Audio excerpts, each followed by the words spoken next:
Continuamos en Paneo Semanal por esta Sol 106.5 FM, también en YouTube, en nuestro canal Paneo Semanal y en el canal de RCC Media, Sol 106.5. También en otras redes sociales, Instagram, Facebook y Twitter, Paneo Semanal.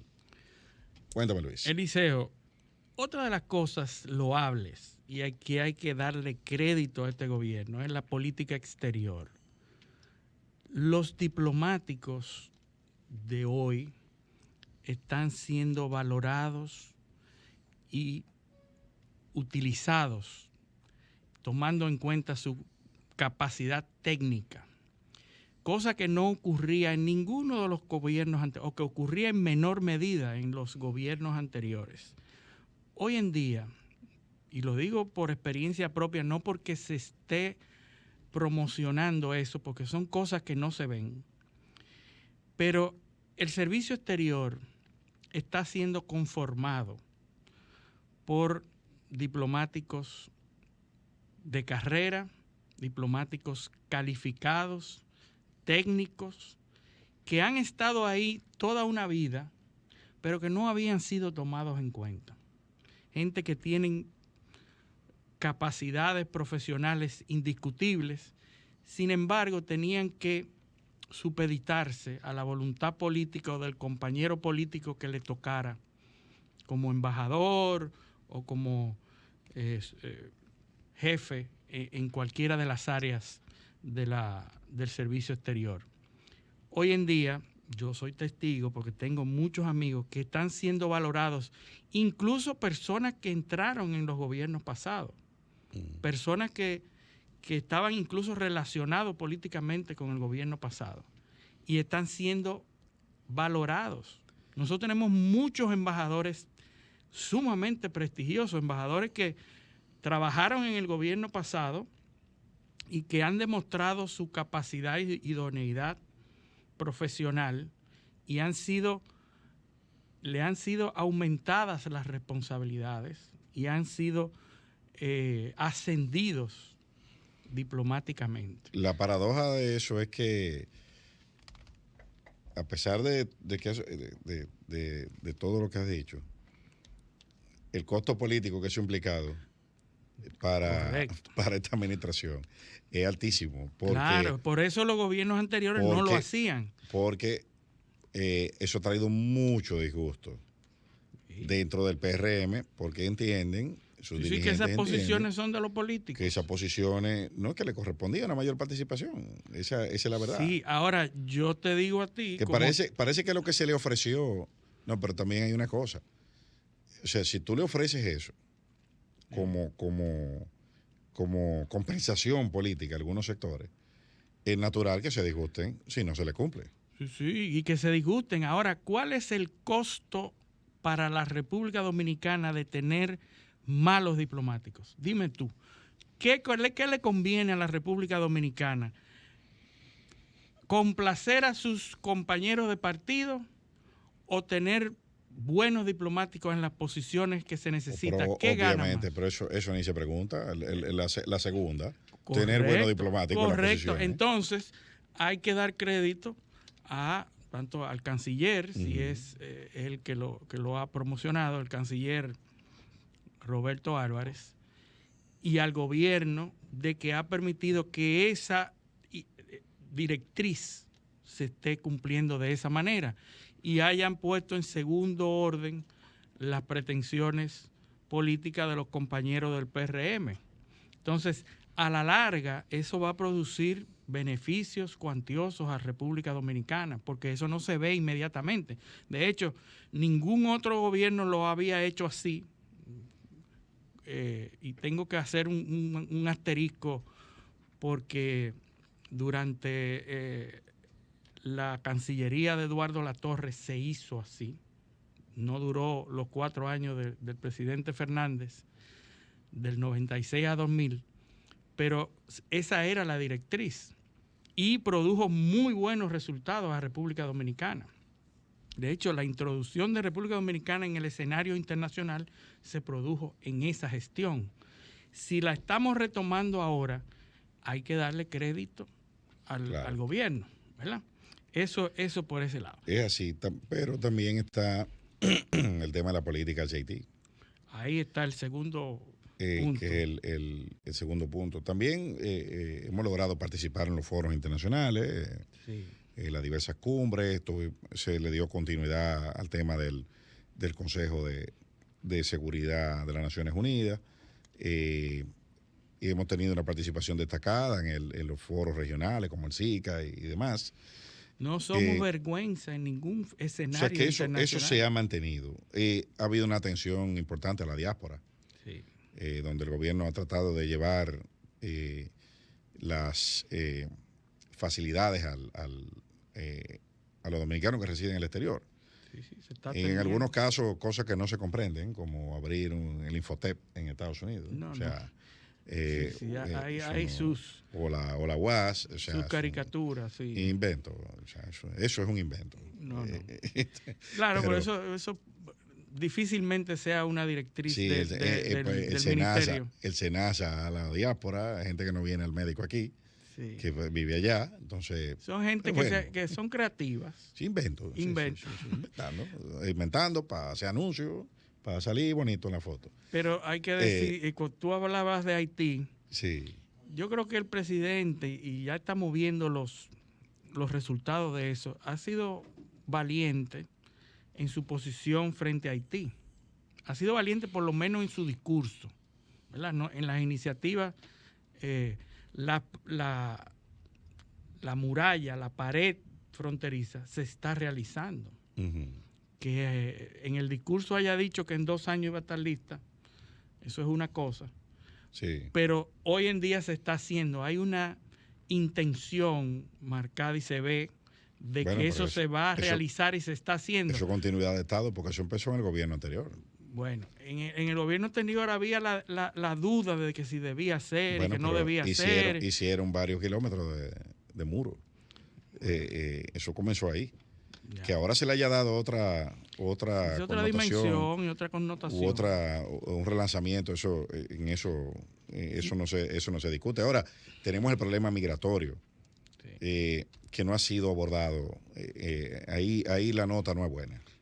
Sí. Eso no ha sido abordado de forma inteligente ni de forma responsable tampoco. Vimos declaraciones tremendistas anunciando deportaciones masivas y demás, pero no hemos visto ningún esfuerzo por organizar el movimiento de personas en la política migratoria. En eso aquí no se ha hecho absolutamente nada y tenemos que decirlo con responsabilidad. Además de que todavía aquí no se ha sentado, o sea, las autoridades no se han sentado a explicarle al país, a quien lo quiere escuchar y a quien lo puede entender, qué es lo que ha pasado aquí en los últimos 20 años con el tema de la migración. ¿Qué es lo que ha pasado? Sencillo, la República Dominicana tiene una economía que crecía entre un 5 y un 6% al año, mientras en el lado de nuestros vecinos la situación se deterioraba. Uh-huh. O sea, eran dos fenómenos que estaban sucediendo con tendencias invertidas. Mientras aquí la economía crecía y mejoraba, allá... ¿Qué es lo que provoca la movilidad? Por supuesto. Después se va a la MINUSTAH. Eso se queda no solo con una crisis económica, sino con un desorden, sin seguridad, sin nada. Es lógico que busquen desplazarse, ¿no? Las personas. Y no solo fue para acá. También incrementó el número de nacionales haitianos hasta en Chile, o sea, donde quiera se armaron líneas. Porque la movilidad se produce cuando hay un país con menor índice económico que otro. O sea, nunca hemos visto un país de mayor índice migrar hacia un país de menor índice económico. Entonces viene el discurso político. Fulano llenó esto aquí de haitianos. No es eso. Entonces, desde el gobierno, esa narrativa hay que sacarla de la palestra y comenzar a explicarle científicamente a la gente qué es lo que ha pasado aquí para que entonces sepamos cómo es que lo vamos a manejar. Pero todavía aquí no hay ningún plan para eso, ni mucho menos, y si no hay plan, mucho menos habrá acciones. Montar a haitianos en una guagua y mandarlo para la frontera, eso no es Porque lo que sea, ¿qué sale? Cuando usted vaya a hacer un operativo de eso, ¿qué sale? Bueno, un video montando a una señora, dándole palo, Sí, el otro. sí, sí. Y entonces eso O un tiroteo en la frontera. o un tiroteo. O sea, aquí hay que decirle al dominicano que gran parte de nuestro comercio exterior se hace por ahí. Sí. Se hace por ahí. Entonces, nosotros no podemos vivir de espalda a eso. Y que al comercio le conviene ese intercambio. Es que no sabemos a quién es que le conviene el desorden. El desorden no, yo estoy hablando del comercio porque nosotros estaríamos de espalda a Haití. Lógico. Pensando que a nosotros no nos conviene nada que tenga que ver con Haití. Claro, porque esa es la narrativa con la que se ha manipulado. Pero no a es todo el así. mundo. No, sabemos pero que al comercio dominicano le conviene tener a los compradores haitianos, ese mercado haitiano, le conviene. Ahora, hay otro sector oscuro que le conviene traficar con el paso de haitianos a la República Dominicana. El desorden. Y es ahí donde hay que atacar. Sí, porque ¿cuánto, por ejemplo, cuántos hacendados presos por contratar mano de obra ilegal o sometidos a ninguno? ¿Cuántos ingenieros por contratarlo en la construcción? ¿Cuántas empresas no cumplen la ley de las leyes laborales del 80-20? No la cumplen. Que dicho sea de paso, aquí hay muchos sectores porque hay una gran afluencia de trabajadores extranjeros no regulados donde no se cumple. Pues es una regulación, yo te voy a decir una cosa, es una regulación absurda. Bueno. Y eso no responde a la realidad. El libre desplazamiento de la mano de obra es determinante. Si usted tiene que tener la potestad de contratar recursos humanos calificados, venga de donde venga, sin que le pongan a usted una camisa de fuerza. Pues hay empresas, por ejemplo, en tu sector, tecnología. Yo no necesito tener una estructura masiva o numerosa de recursos humanos. Yo necesito un recurso humano calificado. Y si lo que saben son venezolanos, colombianos, chinos, uruguayos, si lo que están calificados son eso, yo tengo que contratar a eso. Sí, lo que pasa es que esas son mano de obra calificada y el problema es precisamente con lo contrario. Bueno, pero es que el Código Laboral no distingue, no dice cuando son calificados no hay 80-20, dice 80-20 en todas partes. Bueno, entonces ahora, ¿qué es mano de obra calificada? Porque aquí muchos lugares, muchas empresas que tienen muchos técnicos, por ejemplo, colombianos, que están viniendo mucho a trabajar aquí. Entonces, eso es mano de obra calificada. Sí, Liceo, pero el kit del asunto es el beneficio a las empresas de contratar esa mano de obra. ¿Cuál es el beneficio? Tú vas a estar motivado a contratar cuando tú tienes un beneficio económico en esa contratación. Cuando los dominicanos piden 100 y los extranjeros piden 80, tú puedes estar seguro de que los comercios y las industrias van a preferir al extranjero. O suponte que pidan 100 los dos. Bueno, pero aquel está más preparado que el de aquí. Es que ese no es el caso, porque si pidieran 100 los dos, se cumpliera la ley. Y no se cumple. Sí, no, yo lo estoy viendo por el término de la preparación, de que tú estás comprando más por lo mismo. O sea, un mejor precio. Sí. Es lo que, lo que debe primar es la competencia. ¿Verdad? La competencia. Que se contrata el mejor. Ahora, con los extranjeros no se cumplen las leyes laborales, no se cumplen las asistencias sociales, los pasivos laborales y todo eso. No, tú estás hablando de los trabajadores haitianos. Sí. Porque un trabajador, por ejemplo, en muchos casos, un colombiano que venga aquí o un venezolano también que venga aquí, viene de países donde hay cierto nivel de organización y exigen ese tipo de prestación. Ahora, si están en una situación ilegal, pues no lo exigen. Y entonces hay una motivación para la empresa de preferir al extranjero porque se está beneficiando de alguna manera. Así es. Pero bueno, el tema de que hablábamos... La migración. Que hablábamos antes de irnos a la pausa. Hablábamos de DGI y de aduanas. Sí. Del desempeño Sí, que, favorables que se han tenido. Otro punto que hay que reconocer al gobierno, porque no podemos sentarnos en un sitio a decir solamente todo lo malo. Yo creo que la aduana se está manejando de una forma excepcional, de una forma correcta.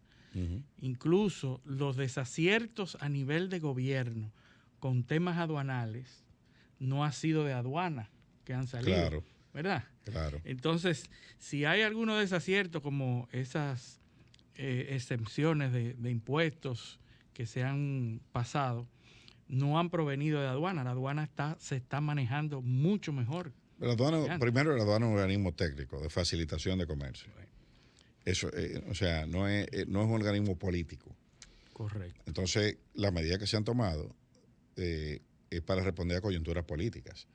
Sí. Y hablamos de la ley de arancel cero, sí, que básicamente es un tema para contrarrestar un fenómeno de inflación que venía golpeando y que sigue golpeando, porque esa ley no ha logrado absolutamente nada. Sí, no, y a la cual sabemos que aduana se opuso en algún momento. Por supuesto.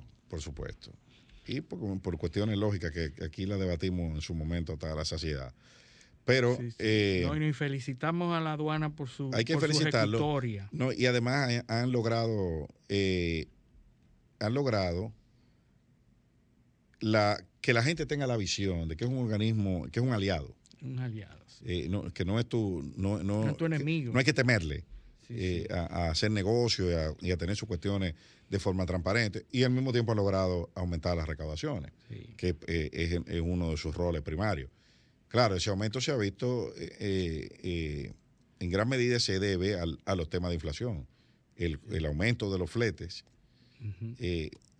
tiene un gran peso en el aumento de las recaudaciones y del ITEVIS también, por la inflación, por el aumento de los precios de los bienes importados. Pero la gestión ha sido buena, una gestión sin escándalos y donde se está trabajando.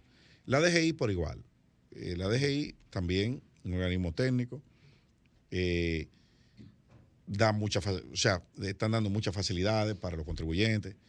Hay cosas que hay que mejorar, claro, sobre todo en los portales digitales y en que el ciudadano entienda un poco más. El contribuyente él tiene que ser más friendly, más amigable al contribuyente. Pero los niveles técnicos, como pero tú a nivel dices, técnico son excepcionales. El personal que trabaja ahí, y hay que felicitar al gobierno porque ha mantenido a esos técnicos ahí. Sí, ahí no hubo grandes cambios. Siguieron los técnicos más calificados. Hubo continuidad de Estado. Correcto. Como debe ser. Y ahí se han mantenido y hay que felicitar porque los niveles técnicos que hay dentro de la DGI son excepcionales, sobrepasan a todas las demás instituciones del Estado. Y ahí también hemos visto un incremento en las recaudaciones, pero que se debe en gran medida a los mismos factores que mencionamos en el tema de aduana. Ahí hay el tema de la inflación hace que el ITEVIS, la recaudación de ITEVIS suba. Sí. Hay que ver. Pero han logrado retener la evasión también, porque cuando hay más inflación se tiende más a la evasión. Eso habrá que medirlo en su momento, porque ¿qué sucede? Que tú tienes tú tienes que ver cuál es la base de contribuyentes que tú tienes, si ha aumentado, si ha disminuido. O sea, son muchos factores. ¿Cuánta gente tú has logrado formalizar?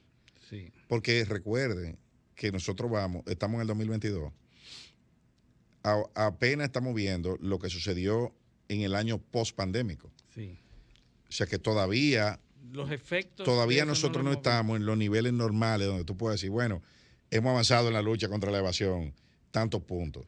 No, porque todavía la economía está en ese sector, los resultados se ven, probablemente el año que viene podemos ya tener una idea más clara de qué está sucediendo con los contribuyentes dominicanos, por dónde va el nivel de formalización. Me preocupa mucho, y es algo que también hemos analizado aquí, el aumento de la informalidad durante la pandemia. Eso sí. Eso puede tener unas repercusiones sobre esa gestión. Revertir el avance que ya estábamos experimentando anteriormente. O que se haya ralentizado, porque lo que no hemos visto es que esa gente, o sea, que esos niveles de informalidad han bajado.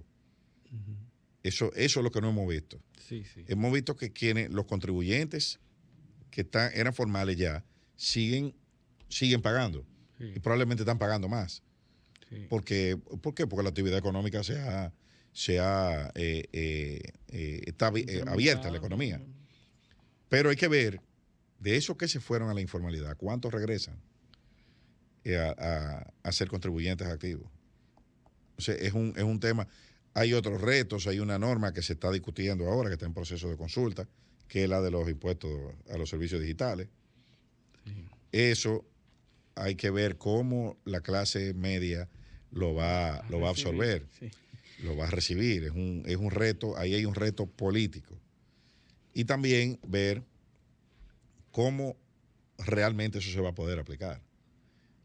Bueno, es muy difícil y ya sabemos de la experiencia de otros países, no solamente de nuestra región, Latinoamérica, sino otros países en el mundo, en África, que no han podido implementar ese tipo de medidas, que no sean a través de impuestos directos. Entonces, pero a eso le lleva a los países entenderlo y nadie aprende en cabeza ajena. Pero nosotros debiéramos ver todo lo que hemos visto en otros países. Nosotros todavía no hemos logrado que la gente pague la luz aquí. Sí. O que pague la luz conforme. Sí. Claro, que el servicio es malo. No. Y así como hemos visto todo este tiempo que llevamos el programa con puntos luminosos en la administración, así hay puntos oscuros. Claro. Y uno de esos puntos oscuros es la luz. El sector eléctrico. Sí, claro. Sí. Hay falta de luz. ¿Qué paradoja? Bueno, claro. El sector eléctrico, el desempeño ha sido fatal. Mediocre. Sí. No, o sea, usted encontrar las pérdidas en alrededor del 30% y llevarlas sobre los 40 puntos porcentuales en solo 2 años. Eso es incompetencia. Inaceptable. Eso es inaceptable, eso es revertir todo lo que se había hecho aquí. Sí. Así como hemos avanzado en muchas instituciones, ahí hemos retrocedido. Y yo no veo que aquí ha rodado ninguna cabeza. ni Para que tú veas lo importante de poner técnicos calificados en las posiciones adecuadas. Bueno, empezamos por el AFER de Punta Catalina. Bueno. Donde entró que ya lleva 2 administraciones en 2 años, donde la administración anterior entró y se pasó meses diciendo que nada servía. Sí. El discurso, desmontando los procesos de mantenimiento, claro, desmontando las compras programadas, desmontando todo lo que se había hecho. Y en el mismo sector eléctrico, las cabezas de ese sector aquí se pasaron el primer año hablando de que los pulpos eléctricos, de que aquí se robaron, que esto, que lo otro, y no hicieron absolutamente nada. Sí, porque el liceo... Todo eso sucedía mientras se deterioraba el sector. Las cosas políticas deben mantenerse en el ámbito político, claro, no deben afectar la parte técnica. Usted puede decir lo que usted quiera en el ámbito político y acabar y decir que no se... Pero en la parte técnica, manténgase en lo técnico. No se lleve de lo político, no trate de imponer una decisión política en una institución técnica. Aquí vino un grupo de querellómanos, porque se puso de moda ahí a poner querella al PEPCA. Y fueron a poner querella del desastre que había ahí. Bueno, ¿por qué resulta? Que el desastre ahora es 50% mayor que el que supuestamente encontraron. Peor. Entonces, peor, mucho peor. Porque lo de ahora sí es un desastre grande. O sea, que hay distribuidoras que los niveles de pérdida son de más de 50%. Y me refiero a de este. Y eso está mantenido, subvencionado por el gobierno. Por supuesto, el subsidio eléctrico es insostenible. Se intentó desmontar ejecutando el pacto eléctrico, pero solo una parte, que era el de aumentar la tarifa. Lo de reducir los costos operativos de la distribuidora, bien, gracias. Eso no. Ni las nóminas, ni nada de eso. No. O Eso fue visto como un botín Sí. de los compañeros del PRM.